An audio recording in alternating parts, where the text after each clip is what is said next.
Hey, what's up guys, it's Mike Tech back again with another video, and today I'm going to be showing you how to create a job in FreeCAD 0.18. So first things first, before we get into that, I just want to ask you for a really quick favor. I would greatly appreciate it if you guys can just like, comment, and subscribe on all of my videos, not just this one or any other ones you've seen.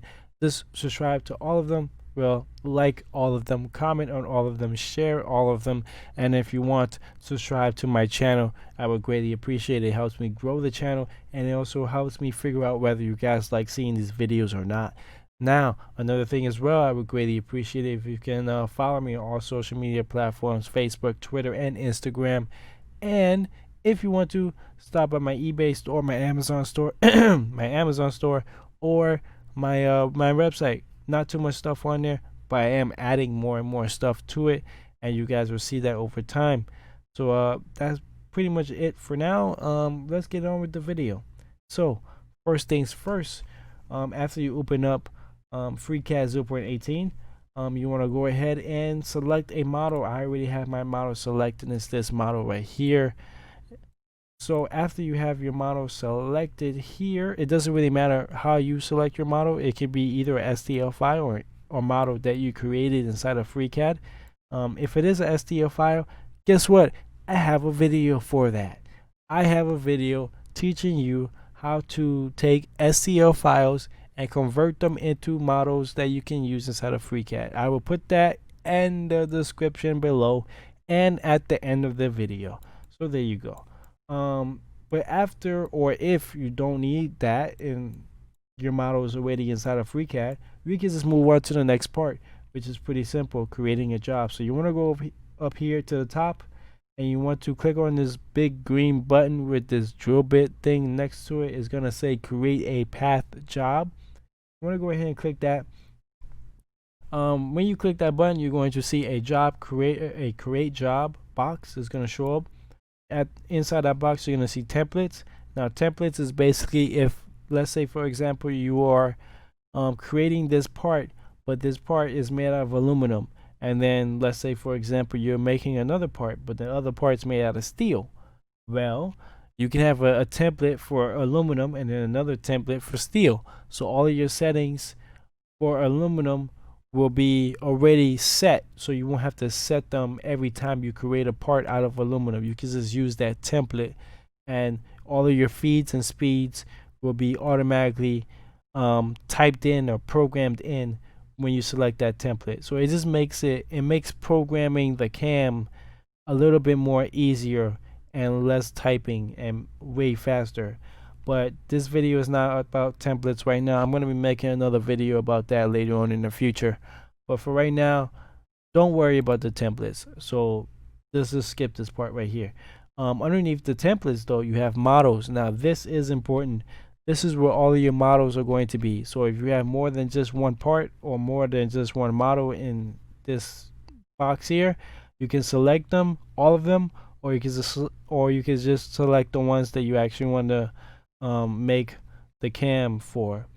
So I only have one, so I'm just gonna select that one. It's already selected. Press OK. This box here is gonna show up. It's gonna say job editor. First thing we want to do, let's go down the list of tabs that you see here at the top. First tab is general. Inside the general box you have job. Underneath job you have label. Label is to label the job, so you can label this job wherever you want to label it. Is up to you. Underneath that you have the name of the model. If you want to edit the model, basically when you press edit, what happens, this box shows up, and you can either select more models or deselect models. So let's say each one of these pins here is a separate model, but I don't want to cut out all these different pins. So I can just deselect the pins so that way they don't show in the cam, and press OK, and then I'll be good. But obviously we're not doing that today. But if you ever have to do that, that's how you would do it. You would just go here to where it says edit, and then deselect the files or the models that you don't want to be inside the cam. So that's how you do that. Down at the bottom you have description where you can talk more about the model. Underneath that you have template export. So this is how you export all your templates. You have processor, which for me is Linux CNC. Tools, which is default. I'm going to be talking more about tools later on. setup sheet, and you also have your stock as well. And then here you have your export, so you can export it. Next to that, you have your output. This is very important. Out of all of the tabs, this is one of the tabs that you're going to be using the most, is your output. First thing you see at the top is your output file. That is the name of the G-code file that will be generated once you are done programming the cam. So let's say, for example, I want my G-code file to be called cat. Okay, that's the name of the file. When I export this file, it's going to show up with that name. And when I transfer the G-code file to my machine, I have to look for the file that says cat, because that's going to be the name of the file that's going to show up when you do that. Underneath that, you have processor. So you can choose a whole list of different processors. For me, I only have 2 here. I only have Linux CNC and this one down here. The reason why I'm using Linux CNC, because Linux CNC works with Mach 3. It also works with Mach 4.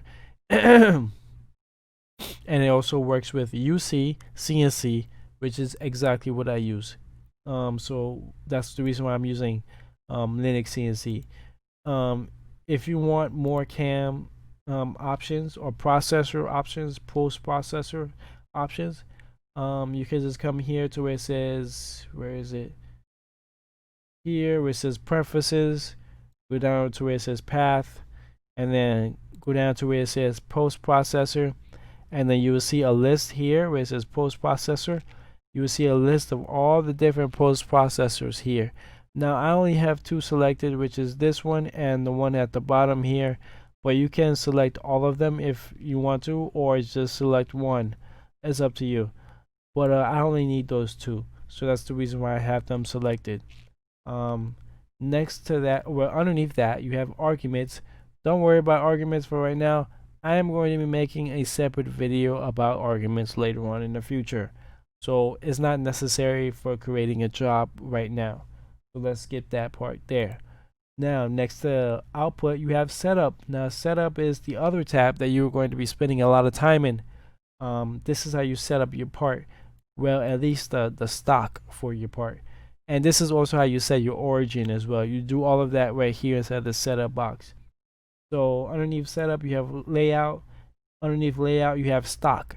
Now, this is where you would choose the type of stock material you want.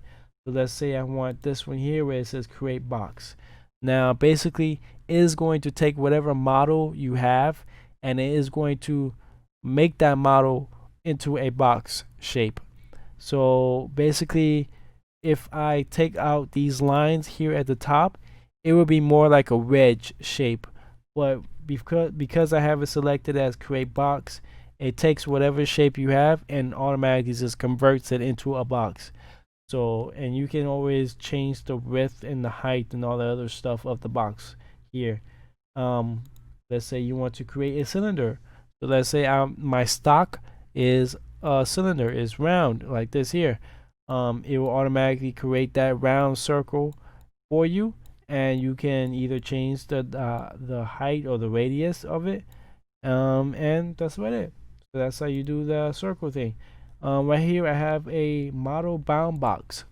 So this is basically, if your stock is bigger than the part that you are using, you will want to use this one. I imagine that most people will be using this one here, which is the one I always use as well. But basically, let's say, for example, your stock is 2 inches by 2 inches, but your part is only 1 inch by 1 inch. You will use this option here where it says model bound box. So you will use that one, and you will adjust everything here with these settings here in millimeters. Another thing that should probably be pointed out is where you see X, Y, and Z. These boxes here in the front are locked to the boxes here in the back. So if you change a number here, so let's say I change it from 1 millimeter to let's say 4 millimeters here in the front, you also see it here in the back as well. So you see that 4 millimeters here. If I change this back to 1 millimeter here, you also see that here in the back as well, and vice versa for the rest of these. The boxes in the back are not locked to the boxes in the front. So if you change the boxes in the back, it does not reflect up here in the front. So that is one thing you also want to be aware of as well. Refresh, basically what that does, let's say for example you move the model but the box did not move with the model.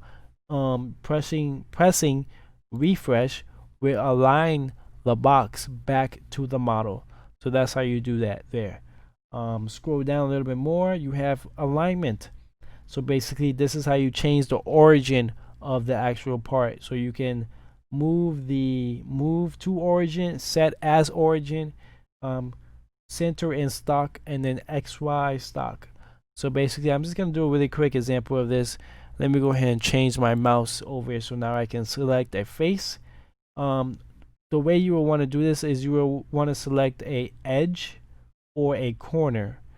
So let's say for example if I select a edge and then I say center, well I can't really do it with the edge. Let me select the corner here. So that if I select a corner, it's very hard to do but not impossible.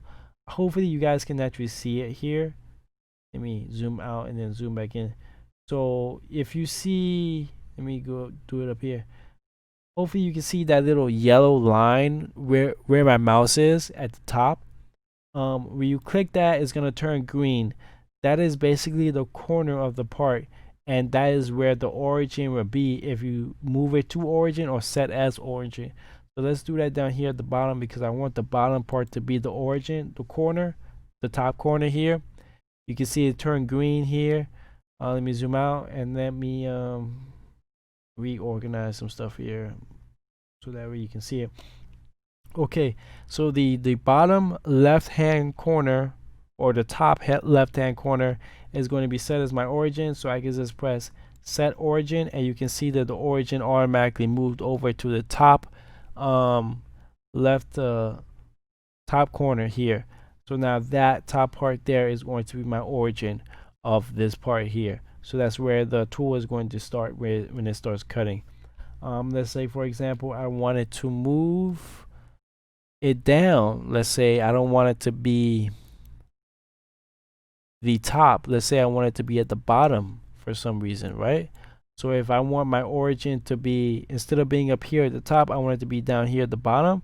What I would do is I will select a corner or of edge, and then I will select Z0, and then that moves it down. So now the 0 point for the Z axis is at the bottom. Now let's say I want to move Z0 back at the top.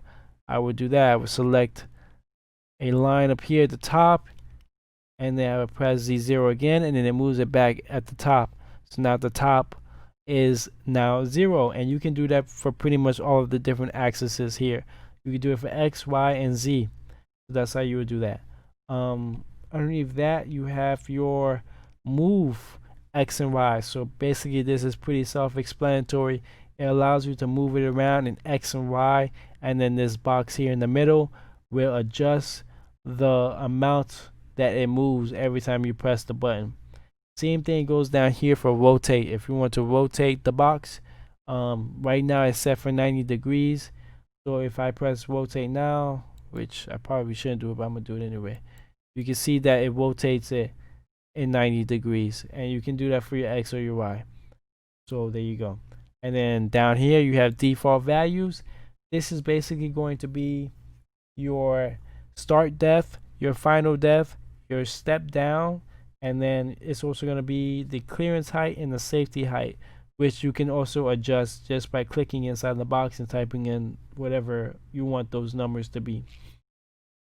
So the next one that you are also going to be spending a lot of time in is the tool manager or the tool calculator right here.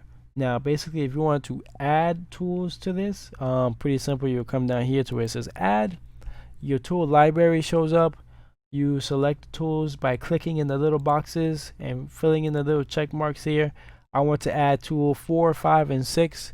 I will come down here to where it says create tool calculator, and it is automatically going to send that over to the tool what is this, the tool calculator for the job editor. Is automatically going to show up there. Let's say I want to delete a tool. Well, that's also very easy. I highlight the tool that I want to delete, press remove, it's no longer there. Let's say I want to edit a tool. I need to add in my spindle, my feed and speeds here. Very simple. I press the tool, I highlight it, I press edit, and now it brings up the tool calculator, when I say tool calculator, tool controller editor. So it's gonna bring that up, and then now you can just type in your horizontal feed and your horizontal feed and your vertical feed, along with your rapid horizontal and vertical. And you can also type in your spindle along with your forward and reverse here. You can select all that stuff here. If you want to type in your your default tool, so like what it is. So let's say this is a tap, it's made out of carbide, and then you can change all the numbers here. So everything that you would normally see inside your tool library, you can also see here as well. You can also make those changes if it's necessary. So that's how you do that. On to the next thing, you have Workplane. Now inside of Workplane, I have figured this out, but not quite. So we will be making another video about this later on in the future. The same thing with this here as well. These two boxes are not really necessary for you to just create a job and get your CAM software or get your G code up and running for your machine. So we will be coming back to this later on in the future. It really isn't necessary to really talk about this stuff right now. You're not really going to be using this at the beginning, maybe later on in the future, but not right now. So that's basically most of the stuff that you will be using for your job editor when you first start creating your CAM or your G code. So that's that for that. Now the next thing I want to talk about is after you press OK and you are brought back to this regular screen here, when you click this here where it says job, you're going to be seeing a couple different things. You're going to be seeing the list of all your tools that you have selected. You're also going to be seeing this thing here where it says objectives. When you see this here, this is basically where all of your different operations are going to be. So let's say, for example, I have a facing operation, I have a drilling operation, I have a contouring operation. All of that stuff is going to be in here. I don't have any operations, so that's the reason why I can't really click on it. You won't see anything, but all of it will be here. This is where all that stuff is held. Down here you have the other thing that's called models. Inside of models you have a copy of the original model. So that's why you have two of the same here. Now, whenever you change something with the original model, it is also going to be reflected inside the copy as well. The copy is used to help FreeCAD generate generate the G code. So that's the reason why you have that here. You also have a model of the stock that you will be using as well. So that's what this right here is. The reason why you can't really see it right now is because the visibility has been toggled off. If you want to change that, just right click and click toggle visibility. And to really see it, you have to turn the first one off. You have to turn the main one off. So press toggle visibility, it goes away. Come here, press toggle visibility, it shows up. And you will do the same thing with the stock as well. And now you can see your stock. Let me zoom in so that way you can actually see it from the top. Come on, there we go. Zoom in, so now you can see it here. So that's how you will see that. Underneath that you have setup sheet. Setup sheet I'm going to be talking about in another video. This is pretty complicated. There's a lot of stuff that goes into this. But for right now, this is not really necessary for you to create a job. So that's the reason why I'm going to be saving this for another video. So yeah, not really necessary for now. But everything else that I've showed you and talked about is really necessary, and hopefully you guys understand it. If not if not, leave a comment at the bottom telling me why. I will make sure to make an update video better explaining certain things if you need me to. Like, comment, and subscribe. Don't forget to follow me on all social media platforms: Instagram, Facebook, and Twitter. You can also go to my website where I will have more information about this on my website. I have a blog, I have a store where you can buy stuff on my website. I also have a Amazon and an eBay page as well. If you have those accounts and you want to use that, fine with me. Not too much stuff on there, but I'm going to be adding more stuff later on. So yeah, that's basically it. Like, comment, subscribe. Don't forget to share. Follow me on social media platforms. Visit me on all of my sites, my website, eBay, Amazon, all of that stuff. And that's basically it. So yeah, thank you for watching the video and peace out.